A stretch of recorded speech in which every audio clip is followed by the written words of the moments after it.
Hey guys, it's Autumn. I'm here with Demi Grace. And we're here to talk about some of her new music that just came out, and also talk about what she has upcoming next. So how are you doing today, Demi? Hi, thanks for having me. Of course, absolutely. It is our pleasure, please. What really drew me to you and your music was like kind of like your background. I know that we just talked about like your New York base and everything, but you're also British and Nigerian. So like how was the transition to coming over to the United States? Like, how was that for you? Well, I came over to the States when I was 5, so there wasn't really much to adjust from Okay. because I was so young. But obviously the food here is different, and the accents are different here. So that was like the biggest thing I had to adjust to. Um, but I still had a lot of family, and in London, so I was going back and forth a lot. Um, And I think what stuck with me the most, coming here to the States from London, was just other kids wanting to separate me, whether it was by accent or whether it was by me being Nigerian. It was just like a clear separation. Got you. Kids are just like they're trying to. I feel like sometimes like make sense of everything, and if something is like could be different, they're just like, I don't know what I'm doing. Like I Yeah, totally get that. yeah. So, how did you first get introduced into music? Have you always loved music? Was it like a household thing? Like, how did you first start getting into music? I first got into music through church. I was in like Sunday school as a kid and loved the choir and loved, just doing all things musically that way. And then the first time I knew I wanted to be in the music industry and like have it as a career was I think it was the Ain't Too Proud to Beg music video. Oh, I saw it and I was just like, wow, that's so cool. As a kid, just wow, that's so cool and it's exciting and everything. And I think that those music videos in that time was like amongst my first feelings of wanting to pursue it as a career as opposed to just like, oh, I'll just sing on Sundays. And from that point on, it was just kind of like, any talent competition I was in, anything that I can get my hands on, I was in because I didn't have any family in the actual industry. So I had been getting my practice in other ways like talent competitions and you know, poetry and to sharpen my songwriting. I didn't know it was sharpening my songwriting back then. I was just like, just being a kid, but that's how it started. oh, that's cool. Like I think it's so I love talking to R&B artists and they tell me that like they started in the church because I feel like a big misconception about like newer R&B artists is that like, they don't go back to the roots of how like other successful R&B artists have. So like it's really cool to still see that still a common like thread in everyone's like upbringing too. So Yeah. super Yeah. dope. Yeah. So who are some artists that you listened to growing up? Hmm. So besides TLC, Yeah. I listened to Monica, Mariah Carey. Um, I was a big Whitney fan, but not as much as Mariah Carey. I feel like I know pretty much all Mariah Carey songs, and I also know pretty much all of Missy Elliott's songs too. Oh, yeah. I love Missy. She's a Yeah.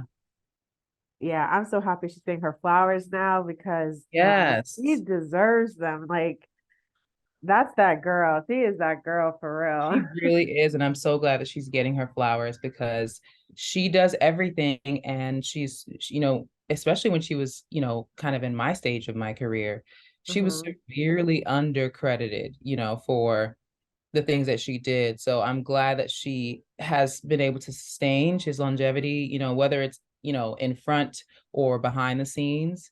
And I'm really proud of her.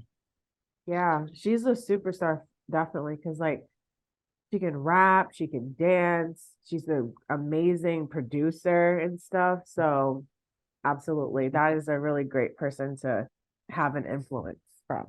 So I want to start talking about like, your music. Your sophomore project Blackcurrant was released last year.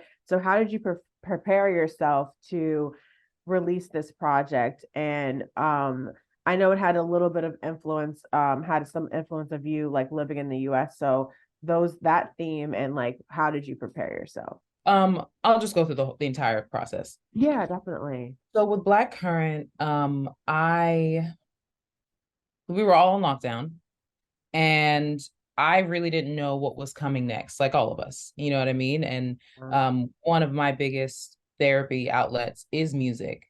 Mm, And because I didn't know what was coming up next, I was just like, I'm just gonna write whatever.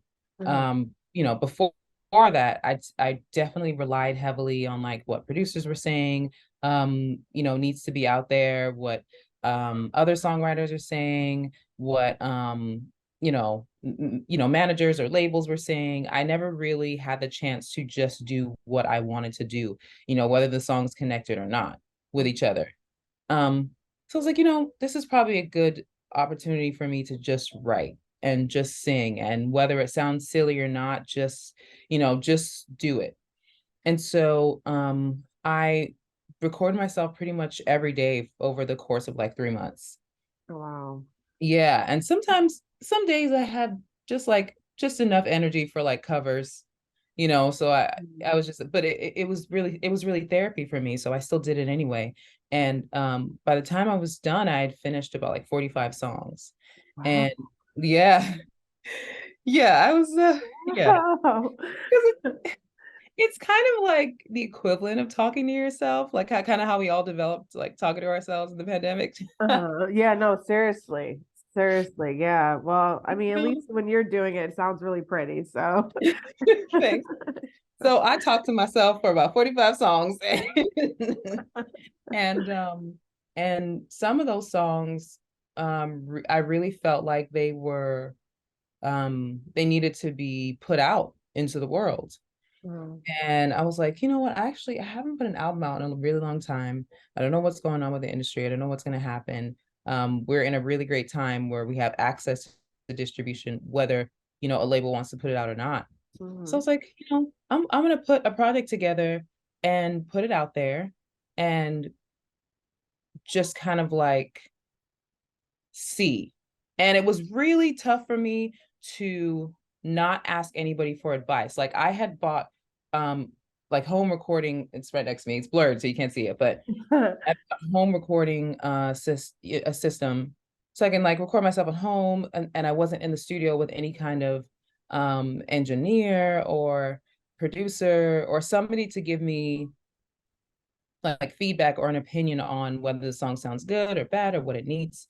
So I was really kind of guiding myself through the entire process, and then finished the album and then sent it off to be mixed.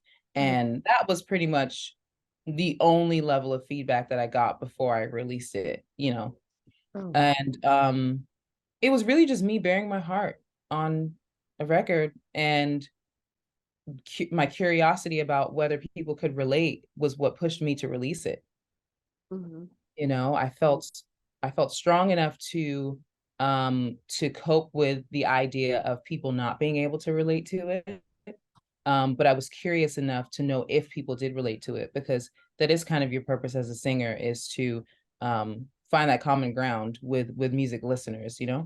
exactly, exactly. Because I think, I mean, I listened to the album too, and I just like, I felt like you had a lot of common themes that like anyone could relate to. So, which is great. And then, so yeah, I feel like you definitely got that part accomplished. So, Which is crazy because like I felt like we were in a time, we still kind of are, where um our emotions as women, whether you're, female identifying or born female, it's being suppressed. uh-huh, And I feel like we're not really allowed to feel clingy, or we're not allowed to feel sad, or any kind of like romantic need has been kind of like suppressed. So I really didn't know how it was going to be received. hmm, So that's great to hear. That it's great to hear you say that these are things that you felt like you could relate to. yeah, definitely. I think that even just like, um, yeah, I don't even know how to explain it, but I just like sometimes when you're listening to music, it's like sometimes even if it does it relate to you specifically? Sometimes it could be like, a friend, a family member, something told you something, and now you're like thinking about their situation. And it's like, maybe it's like, I could say that it's, a lot of people ask for help for themselves, but sometimes it's just like, it's nice also to get some type of help to help other people too. If Yeah, that makes any sense. Like, agree with that. you don't have to be like always, I don't want to call it selfish asking for help, but to also think about other people and like have some empathy. And I think, especially as you said, since you like recorded during the pandemic, I think a big theme of it was like not having people caring about other people. And, I think it kind of like speaks to that as well. It's like a bigger range. Yeah, yeah. Like not having people care about other people, but at the same time, not even really being confident in who you are as an individual. Yeah. So, because we were so involved in each other's lives and approving and disapproving of things that other people were doing, by the time we were all locked down, we were sick of ourselves because we didn't even really know who we were.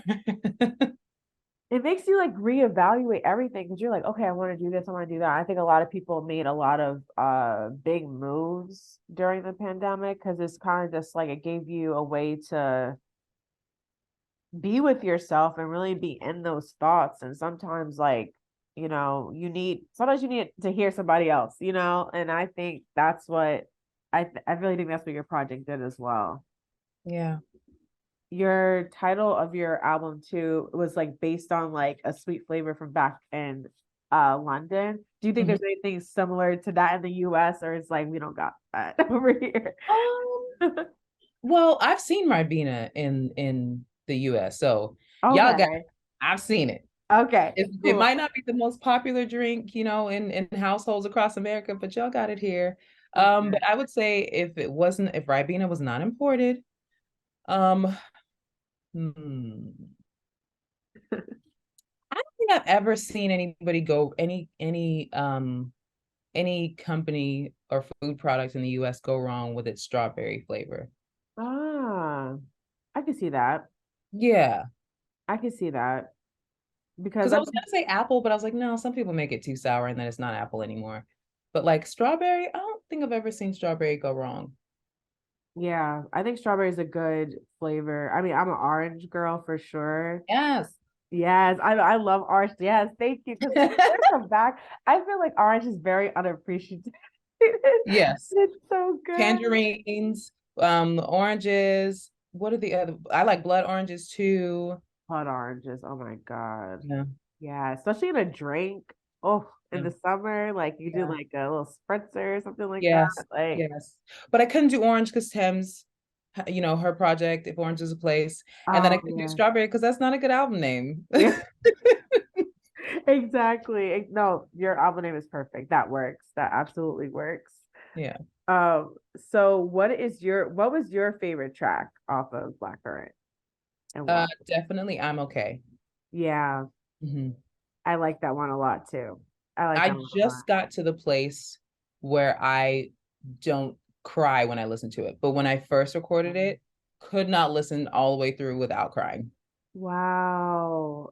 Well, it's a really like deep song. Like I was like really paying attention to like the lyrics and stuff too. And like that like goes into my next question too. It's just like the line is like it's gonna hurt your feelings. Like that Yeah. one. It's my favorite one because I'm like, yes, Yeah. that's okay. Yeah. Like, and then you're gonna be okay. It's like really like an anthem, Yeah. Like I love that. I absolutely love that. Is that your favorite line too?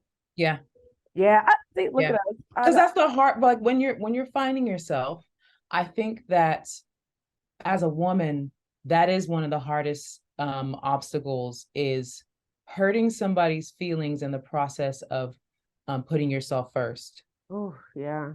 And that's like women of all walks of life, mothers especially, big sisters, if you're in the workplace, if you, especially as a Black woman, like, we're taught to put ourselves dead last. Yeah. So in order to put ourselves first, some feathers are going to be rough. Yeah. They're So definitely gonna be ruffled. that is, Absolutely. yeah, that is definitely my favorite line. Yeah, that really spoke to me because I was just like, I feel, sometimes, you're like too nice about things and then you kind of get hurt in the process. And it's so aggravating because, you're trying to be a good, what quote unquote, good person. And that usually means like extending yourself and it doesn't have to be, and it's just Yeah. like sometimes, you got to just like, you know, say F them and just keep going and you gotta do what's best for you. And sometimes it's hard to, really like be selfish, When it's not even selfish. It's like It's it's not even unfair. selfish. It's literally just making one decision at a time that has everything to do with you and then everybody else. And unfortunately, sometimes that can hurt people's feelings because they expect you to put yourself last, Yeah. like this guy.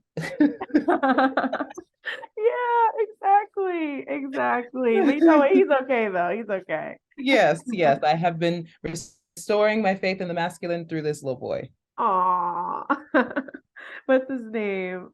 Richard Scott. Aw, that's so cute. I love two first names. Yes. Nice, prestigious name for a very well-behaved boy. So I want to talk about that music video too. I got two questions for the music video. One was like, how was it like shooting in Times Square like that? And all, yeah, let's go start with that one. Let's start with that one. Okay, so I had to take a shot before I even headed to Times Square because I knew it was going to be crazy. You know, Yeah, even what if you have walked through Times Square, which I'm sure you have, yeah, it's definitely. overwhelming to walk through there. Not to talk about create space. And then on top of creating space, staying in that space to record. And then on top of that, performing to music only you can hear. Exactly. Whenever I see someone performing like in New York that's like not a music video, I'm like, y'all are like some of the bravest people I've ever met. Like, and seeing the performances over there, just like, break dancing, singing, literally random things. But I'm like, you're actually doing a professional video and stuff, and you're like standing by yourself. And I'm just like, how is this girl doing this? I would just be in my head the whole time, but Yeah. you did what you had to do. Well, and so it was super therapeutic on so many different levels. One, Oh. because there's so much in Times Square that is that, you're trying to sell something. Are you kidding me? There's so many other sellers around here. How brave do you have to be to try to sell something in Yeah. Times Square? And then on top of that, performances, like you mentioned the dancing, like, Yeah. in order to do that, it's an adrenaline rush and you still have to have some type of like courage to do that. And then for my music video, I didn't have a loudspeaker. So I had to, I think my phone might have been in my pocket to hear the music Oh to wow. perform it correctly. But even with that, there's like, I know some people are going to walk past and look at me crazy. If you look at the video, there is a guy that is recording me behind me, but that was the theme of the song, was that like Oh, me choosing me will you know it'll be good for me, but it might make people feel away. I remember when we were recording, people were stopping to like, they asked me, I think somebody asked me to touch my stomach. Like it was chaotic. It was wow. chaotic. Like, yeah. Wow. Um, Wow. there was a photographer that stopped to like take pictures of me, which they took pictures turned out really well, and I posted some of them. But it Okay. was still like, it was an act of courage, which turned into an act of love, which and the song, like the lyrics of the song, helped me to kind of find the confidence to continue. So each lyric was like, oh yeah, that is what I'm singing about, right? Yeah, got to be about it. That's true. Exactly. Like you really like showed up and showed out for that one too. And I was gonna ask too, because like you said the guy was trying to like touch your stomach or whatever. I'm like, your body's in perfect shape. Can we like have a do fitness work? I just need a quick fitness tip or whatever tip. I know you're not like a nutritionist or whatever like with that, but Yeah. it's like, wow. I was like, yeah, I'm about to go to the gym tonight. And that's it's so the funny thing about that, and you are going to despise me for saying this, Oh my I don't God. go to the gym. Huh? Wait, say that again? I don't go to the gym. I know. But I will say this though, I do waist train. I also um I'm really I'm not very adventurous with like the food I eat. So I pretty much eat the same thing every day. And I think that that has trained my body to just get rid of it. You know what I mean? Like when it's Okay. time to get rid of it, because it's not really in shock. Like even when I go out to restaurants and everything, I'm ordering the same types of food. And that came from, back in 2017, I had like a really 2017, 2018, I had a really hard battle with fibroids. Oh, wow. Yeah, so the doctors weren't really able to do anything for me. So in order to take my own life in my hands, I changed my diet, and that turned into me kind of having a strict diet. Oh, wow. So I would credit my body to like 90% diet. I mean, I've run around the city a lot. So, and I'm always sweating when I run around the city because it's just a lot. You run up Sure. and down the stairs and depending on your stop. And sometimes when I have a shoot, like the photo shoot isn't actually, the studio isn't actually right off the train. It's like a 15-20 minute walk from the train, especially if they're shooting in Brooklyn. But I digress. So I really think it's like 90% diet. I really do. I feel bad that I don't have an answer when people are like, how are you to get your stomach like that? How are your arms like that? I don't know. I'm African. I'm blessed. I'm God's favorite. It's okay. Just that's That's the good. answer. That's the That's a good one. answer. I like that one. That's the answer. Yeah.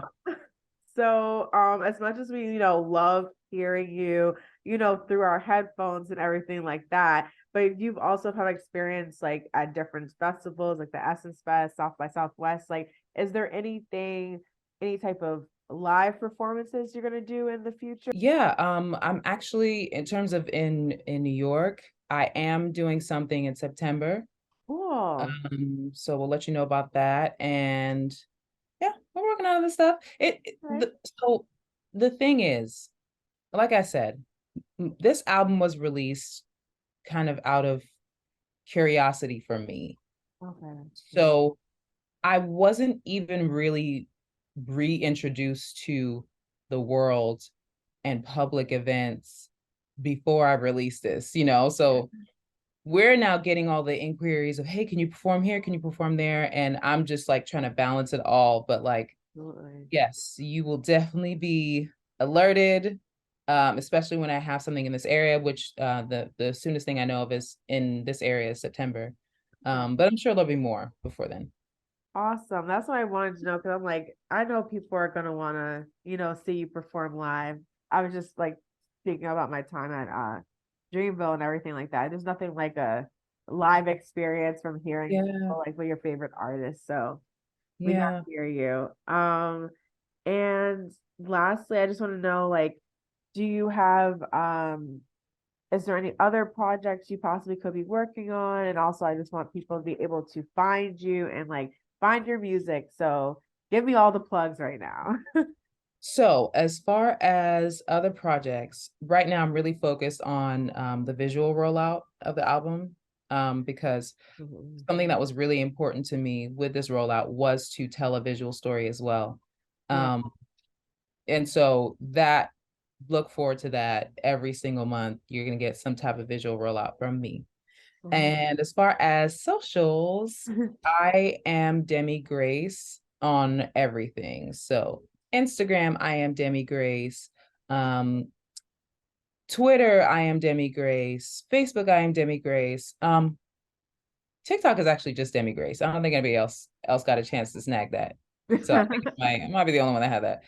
But yeah, everything I am Demi Grace. YouTube, Demi Grace. Yeah. What am I Awesome. missing? Yeah, and all the musical platforms. You and everything too. Yeah, Oh, great. Well, it yeah, was so nice speaking with you today. Um, yeah, I'm just so excited to have you like here and I just can't wait to see what you do next. So yeah, thank you so yeah. I much. appreciate you, and I wanted to add that I feel really honored to be interviewed by you and you know, other superheads in the R&B space, because there was a time where, like I said, when I first came to this country, I felt very outcasted. And a lot of people, when I would tell them that I could sing, would immediately point me to Afrobeat, which I did and I can do, and it's fine. But my heart is really with R&B. So I appreciate you affirming me in that way. Absolutely. Absolutely. And like the thing is like you did all the work. You know what I'm saying? Like you're the one who did all the work and like we were able to connect and everything. So like you have to give yourself like props for that too. Because if you weren't working as hard as you did, like I wouldn't have been able to find you. If you didn't like take that leap of faith in 2020 and start recording the million songs you did, like Yeah. I wouldn't have known who you are, you know? So it's Start just talking to myself. exactly, talking to yourself, the therapy. Yes, absolutely. So, give yourself credit too. And I really appreciate that as well. Like I really do. Thank you so Thank you. much. Thank you so much.